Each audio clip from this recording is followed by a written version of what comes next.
सुजानगढ़ में बची गिनी चुनी देसी सब्जियों की बाड़ियां। बागवान अब भी उगा रहे हैं देसी ऑर्गेनिक सब्जियां। सुजानगढ़ में कभी देसी ऑर्गेनिक सब्जियां सैकड़ों बाड़ियां होया करती थी, जिनमें खास तौर पर सर्दियों के समय देसी सब्जियां उगाई जाती थी। अब ये कुछ ही बाड़ियां बची है। शहर की ज्यादातर सब्जी बाहर से आती है, जो मंडी के माध्यम से बिकती है। चांदबास के एक बड़ी बाड़ी तो देसी ऑर्गेनिक खेती कर रहे हैं। बागवान कन्हैयालाल ने बताया कि वह अपनी बाड़ी में उगाई जाने वाली सब्जियों में किसी प्रकार की यूरिया या पेस्टिसाइड का इस्तेमाल नहीं करते हैं। इसकी वजह से इसकी जगह गोबर, मींगनी, प्राकृतिक खाद से देसी ऑर्गेनिक सब्जी उगाते हैं, क्योंकि यूरिया और पेस्टिसाइड शरीर पर पूरा बुरा प्रभाव डालते हैं। जुलाई में से ही सब्जियों की बुआई शुरू कर देते हैं, जो कि दिसंबर पहले हफ्ते से मार्च तक बिकती है।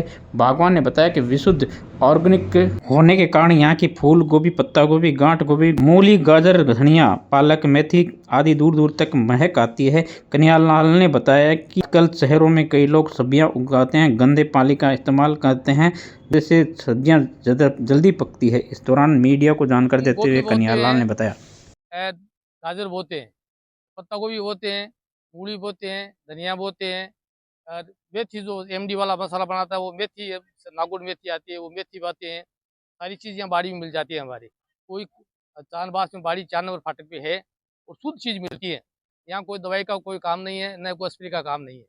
खाली मींगनी का खाद और गोबर की खाद देते हैं, वो कुछ नहीं देते हैं। और शुद्ध पानी बाजार में जो आती है नाले का सब्जी आती, नालों का आती है, गंदे गंदे पानी का आते हैं। जो पत्ता गोभी होती है वो गंदे पानी में बहुत ज़्यादा होती है।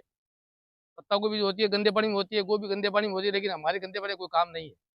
हमारे 70 फुट 80 फुट बोरिंग किया हुआ है, बोरिंग का पानी काम में लेते हैं। शुद्ध सब्जी हमारे यहाँ आती है और नकली कोई मिलावट वाली कोई चीज़ यहाँ पर है नहीं।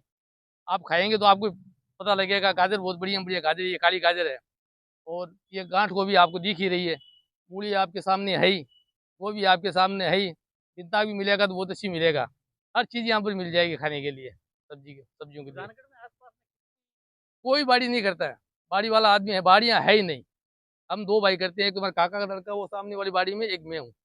और बाड़ी सुजानगढ़ में कुछ नहीं है। कोई बाड़ी का करके बाजार में बेचता है तो वो नकली माल बेचता है। बाड़ियाँ एक ही नहीं है बाड़ी, 2 ही बाड़ियाँ हैं और कुछ बाड़ियाँ नहीं।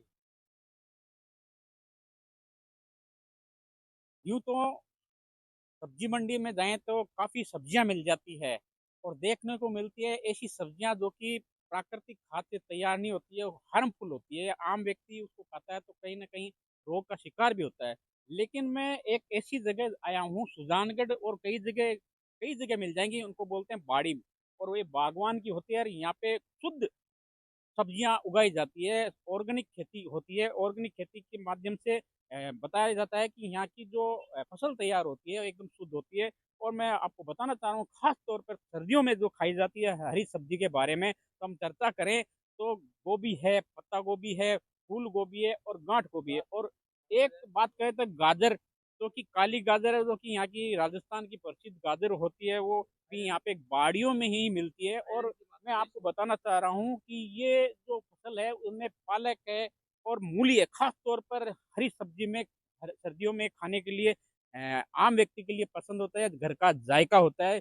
और धनिया मेथी की तो कहीं न कहीं क्या बात, क्योंकि उसका भाव चला जाता है 400 रुपए किलो तक।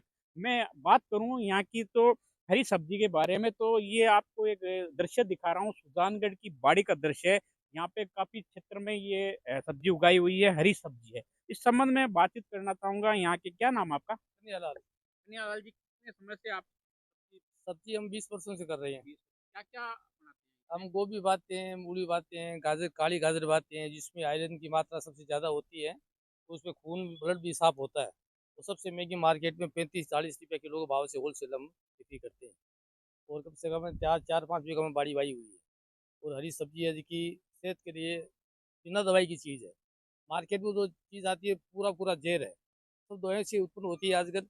और हर चीज़ मिर्ची है, दाँत बासहमी इतनी बड़ी हो जाती है दवाई। हम किसी में दवाई नहीं डालते हैं, हम बिगर दवाई की सब्जी बोते हैं। खाद और मींगनी की और गोबर की खाद डालते हैं और देसी बीज बाते हैं। सारी देसी सब्जी हमारे यहाँ होती है। खाने के बाद में कोई किसी को बीमार नहीं होता है और बढ़िया सब्जी होती है। हैं? कब कब शुरू कर देते हैं आप इसकी बुआई? गा गाज हम सावन में बोते हैं उसको। हाँ, जुलाई में वो चालू कर देते हैं। जुलाई में गाजर की खेती बाते हैं, महाराष्ट्र तक चलेगा, गाजर तो महाराष्ट्र तक चलेगा। बढ़िया सब्जी, गोभी शुद्ध, हर चीज़ शुद्ध है खाने की, हर चीज़ है कि कोई दवाई का नाम नहीं है, कोई तरह का कोई मिलावट नहीं है। और बढ़िया बढ़िया सब्जी खाने के लिए गाजर है, गोभी है, मूली है, धनिया, जो मेथी वो बनाते हैं सेंटेड में, जो एमडी वाला मसाला बनाते हैं ना, वो मेथी हम काम में लेते हैं। एमडी वाला वो जो बनाते हैं मसाला, नागौर मेथी आती है उसमें, वो बंद मेथी। गोभी है जो, उसके बारे में बताएं। बंद गोभी लेटेस्ट बार तैयार नहीं है, भाई हुई है, गांठ गोभी भी तैयार है खाने वाली। बंद गोभी हम बातें हैं, वो भी बहुत बढ़िया सब्जी अच्छी होती है पेट के लिए। गांठ गोभी अच्छी होती है खाने के लिए। गाजर को तो कहना है क्या, ये खूब ब्लड साफ करती है, डॉक्टर लोग बताते हैं इसको, खून साफ करने के लिए, ब्लड बढ़ाने के लिए। डिलीवरी होती है उस टाइम के हमारे औरतों के 3-3 4-4 आप महीना। ये बताना चाह सकते हैं क्या कि जिस तरह से बाजार में कुछ सब्जियां मिलती है, हाँ, उनमें से देखा जाता है कि बड़ी बड़ी लौकी, बड़ी बड़ी सब दवाइयों से पैदा होती है, सब टोटल दवाई। आज की खीरो देखो आप, खीरो में पॉलिश तो निकल आती है, खीरा में पॉलिश आती है, सब दवाएं की। एक जाट आया था मेरे यहाँ पे पश्चिम साइड का, वो बोल रहा कि हम 7 दिनों में 7 स्प्रे करते हैं। एक तो खीरा लगने का, फूल आने का, फाल आने का, एक खीरा बढ़ने का, एक उसमें जो निकल आती है खीरा में, जो हरी पॉलिश आती है, बहुत अपने दिखाई देता है भाई, बहुत सुंदर है, बहुत ताज़ा है, लेकिन उसमें निकल आती है, पॉलिश आती हुई किया हुआ, तो स्प्रे होती है उसपे। स्प्रे रात बाद से खीरा एक ब्लांक हो जाता है, बड़ी गेर तैयार हो जाता है, पूरा जेर होता है। जेर की वजह से आजकल ये हार्ट की जो बीमारियां हैं, जो बीमारियां चलती है, वो उनकी वजह से। कितना कमा लेते हैं ये साल भर में आप? साल भर में हम मेहनत करके 70-80 हज़ार रुपये कमा लेते हैं, हरी सब्जी खा लेते हैं और मेहनत कर लेते हैं।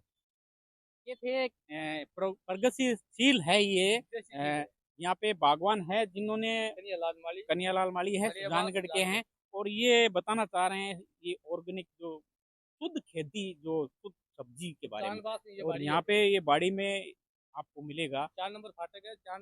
बाजार में तो हो सकता है कि इस तरह की सब्जी मिल जाए जो कि यूरिया से तैयार, लेकिन यहाँ की जो सब्जी है मिलती है, शुद्ध मिलती है। इंडिया न्यूज़ के लाटा की।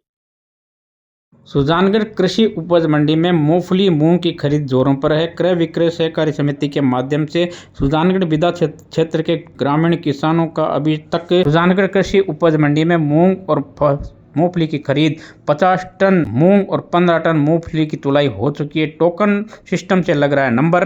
टोकन सिस्टम माध्यम से माल लाने के कुछ समय बाद ही फसल की तुलाई की जाती है। अध्यक्ष नरपत गोदारा ने बताया कि इस समय रोज 50 टोकन मूंग और 50 टोकन मूंगफली की तुलाई की जा रही है। सोमवार से मूंगफली के 150 टोकन दिन तुलाई होगी। उन्होंने बताया कि फसल के लिए अभी से रजिस्ट्रेशन खुला है। गोदारा ने बताया कि मूंग की खरीद अक्टूबर से शुरू हुई थी। रजिस्टर्ड 19 किसानों में से 750 को तुलाई के पैकेज दिए गए हैं। अभी तक 2 किसानों के मूंग खरीदे जा चुके हैं। इस दौरान मीडिया को जानकारी देते हुए किसानों ने बताया मूंग लेके 25 कुंटल और 8,682 में मूंग की तुलाई हुई है। पर्ची मेरे को मिल गई है, अच्छी तरह से तुलाई हो रही है। ठीक है। टोटोराम गाँव मोहन से आया हूँ। मूंगफली लेकर आया 40 कुंटल, एकदम शांतिपूर्वक खुल रही है, बिगड़े पर्ची मिल गई। व्यवस्था से संतुष्ट है। बहुत तकड़ी व्यवस्था है। जो सरकार ने इस बार ऑनलाइन पर्ची कटी है, किसान की मूंगफली तुल रही है 40 कुंटल अधिकतम, और किसान का मूंग तुल रहा है 25 कुंटल। ये व्यवस्था मंडी में सुचारू रूप से सेवाएं बढ़िया दे रहे हैं और अक्सर और इसमें सब हेल्प कर रही है। किसानों का माल अधिक से अधिक तुल रहा है और हर समय 1 घंटे में आती पर्ची कट के और किसान मंडी के गेट से बाहर अपना ट्रॉली ट्रैक्टर लेके और चले जाते हैं। इससे संतुष्ट है। मैं लिखपन सर अशोक कुमार ढाका, पिताजी का नाम गणपत राम ढाका, और संतुष्ट है मंडी सुजानगढ़ क्रय विक्रय समिति सुजानगढ़। और मूंग का जितनी राजफेड, जितना टोकन जारी करते हैं, जितने टोकन का व्हाट्सएप मैसेज आता है किसान के, उतना टोकन की तुलाई पर डे हो जाती है। पेंडिंग किसान एक भी नहीं आज की तारीख में। जो भी किसान आए हैं सबका माल तुला है और सब चले गए। ऐसा नहीं है कि कल माल आया हुआ तुला नहीं है, वो किसान नहीं बैठा है यहाँ पे। और यहाँ जहाँ स्थल पर तुल रहा है माल, वहाँ पे पूरी व्यवस्था की हुई है, पानी की, रोशनी की, कैमरों की, किसान के बैठने की, खाना खाने के लिए सब व्यवस्था अभी सुचारू रूप से की हुई है हमारी केवीसी की तरफ से। वायरल वीडियो वायरल खबर के तहत हम आपको एक ऐसी खबर दिखा रहे हैं जिसमें आप देखना चाहेंगे रामगंज मंडी के सातल खेत से करीब 15 साल पहले गुम हुए बालक मेघराज उर्फ राकेश को सुकेत पुलिस ने सातल खेड़ी से दस्तयाब कर लिया। राकेश वर्तमान में हैदराबाद में एक कंपनी में सॉफ्टवेयर इंजीनियर है, जिसकी सैलरी लगभग 70,000 रुपए 2009 में बालक की गुमशुदगी सुकेत थाने में दर्ज की गई थी, जिसके बाद पुलिस ने गुमशुदगा की तलाश जारी रखी। जिसको लेकर पुलिस ने बालक को दस्तयाबी पर 2,000 रुपए का इनाम भी घोषित किया था। इधर बालक के परिवार ने भी ढूंढने में कोई कसर नहीं छोड़ी। एक समय बाद जब परिवार की आस टूटी तो मां ने मरा समझकर तस्वीर के ऊपर स्वर्गीय लिख दिया था। इसके बाद 5 साल पहले राकेश के पिता का स्वर्गवास हो गया। राकेश का पूर्ण परिवार में मां, 2 बड़े भाई बहन है। 15 साल बाद बेटा मेघराज घर लौटा तो पुलिस ने उससे मां से मिलाया। उसके बाद में मां का खुशी का ठिकाना नहीं रहा। मां एक टके अपने बेटे को निहारती रह गई। मां के आंखों में आंसू दिखाई दिए। गुमशुदा राकेश ने बताया कि सन 2009 में वह 8 साल का था, तब अपने दोस्तों के साथ रामगंज मंडी रेलवे स्टेशन गया था। वहां पर रेल की पटरी पर टुकड़ा पड़ा था जो हाथ से उठा लिया। कुछ दूरी में पुलिस खड़ी थी, उसकी तरफ दौड़ी, जिसके डर से वह रेलवे स्टेशन पर खड़ी दूसरी ट्रेन में चढ़ गया। इसके बाद में कई स्टेशनों पर ट्रेन बदलते हुए हैदराबाद पहुंच गया। वहां किसी ने राकेश को पुलिस को सौंप दिया। पुलिस ने उससे पूछताछ की, लेकिन उस समय राकेश कुछ नहीं समझता न सिर्फ रामगंज मंडी सातल खेड़ी नाम जानता था। कौन से राज्य में पढ़ते हैं ये पता नहीं था। इसके बाद में एक संस्था को सौंप दिया कि जहाँ पर राकेश ने अपनी पढ़ाई पूरी की और 3 साल पहले सॉफ्टवेयर इंजीनियर बन चुका है। इस वक्त राकेश की सैलरी 70,000 रुपये करीब है। राकेश का नाम मेघराज था, उसके बाद में मेघराज नाम बदलकर राकेश हो गया। थानाधिकारी छोटूलाल ने बताया कि बालक को तलाशने के लिए पुलिस लगातार प्रयास कर रही थी। बालक की दस्तयाबी 2,000 रुपये का इनाम रखा था। टीमों का गठन किया गया था। लगातार बालक महाराष्ट्र, मध्य प्रदेश, उत्तर प्रदेश, तेलंगाना प्रांतों की तलाश जारी थी। इसके बाद में हुलिये के आधार पर कई जगह पोस्टर इत्यादि लगाए गए थे।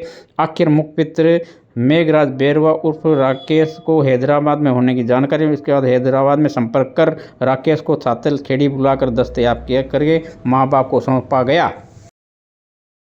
चूरू जिला मुख्यालय पर PW गेस्ट हाउस में शनिवार को फोटो जर्नलिस्ट राजेंद्र सोनी, धर्मपत्नी रंजना सोनी की स्मृति में उनके पुत्रों द्वारा कंबल वितरण कार्यक्रम किया गया। जहां पे कंबल वितरण कार्यक्रम में ADM अर्पिता सोनी, ASP लोकेंद्र दादरवाल, प्रोपर केसी सोनी, DYSP सुनील झाझड़िया, आचार्य जनार्दन सहित गणमान्य उपस्थिति रही। वहीं आपको बता दें, कार्यक्रम को संबोधित करते ADM अर्पिता सोनी ने कहा कि मेहनत की कमाई को जनहित के कार्यों में लगाना चाहते हैं। अपने चरित्रों की सच्ची श्रद्धांजलि होती है। पुण्य के कार्य में समाज सेवा के साथ साथ सामाजिक व नैतिक दायित्वों के प्रति अपना समुचित निर्वहन करें। जनहित व लोक कल्याणकारी भावना प्रदर्शित होती है। ASP लोकेंद्र दादरवाल ने भी संबोधन करते हुए कहा कि राजेंद्र सोनी ने पुलिस महकमे में लगातार संपर्क में है। उनकी भावना के अनुरूप कंबल वितरण कार्यक्रम का आयोजन किया जा रहा है। समाज में बड़े तबके को प्रेरणा देगा। गत दिवस धर्म अतिथियों ने विचार। इस दौरान फोटो जर्नलिस्ट राजेंद्र सोनी, राहुल सोनी, पंकज सोनी, रजत सोनी, विजय सोनी, प्रकाश सोनी, शैलेंद्र सोनी सहित